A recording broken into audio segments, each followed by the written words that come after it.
Hello guys, welcome back to my channel, Weng Pitet. By the way guys, meron naman akong katanungan na sasagutin yung katanungan. Sagutin ko guys, ayon sa katanungan tawagin na lang natin sa pangalan na Kaylee. Sabi niya dito guys, ito yung katanungan niya. Sabi niya, paano po yun? Kompleto na lahat, pati ticket, tapos di tumuloy sa flight.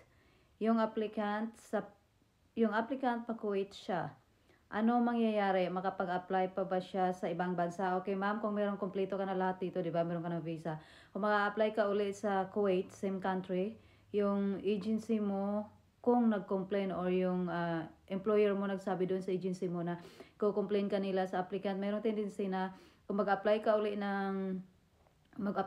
ng visa papunta sa ibang bansa, meron tendency na makikita doon sa POAA na meron kang nakapending or merong nag-complain sa'yo. Kaya kung merong complain sa'yo or yung visa mo pa Kuwait, hindi nila kinansila, hindi ka makakuha uli ng panibagong OAC. Kaya ang mangyayari niyan, kailangan i-cancel muna yung una mong visa bago ka makakuha ng panibagong visa kung saan mang bansa ang pupuntahan mo. Kasi kung nag-complain nga yung agency mo, pero kung hindi naman nag-complain yung agency or si employer about doon sa itong una mong employer, kasi I'm sure meron na nagastos sila, di ba?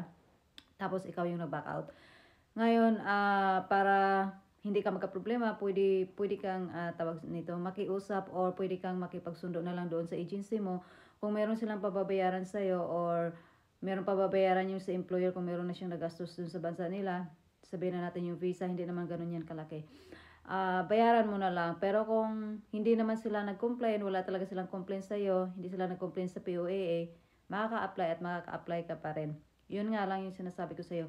Kung meron lang silang complaint, meron tendency na mahuhold ka or makikita doon sa POAA na hindi ka makapag-process ng panibago mong visa kasi meron kang pending na case or meron kang pending na meron silang tinatawag dyan.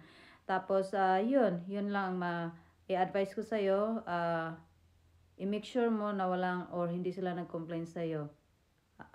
Tsaka, kung malapit ka lang sa POA, pwede rin na pumunta ka sa POA. Tapos, itanong mo dun sa kanila. Pero marami kasi akong kilala or merong mga applicant na nagsasabi sa akin dati na hindi sila nakakapag-apply uli sa bansa na pupuntahan nila kasi nga meron silang same case dito sa kagaya mo.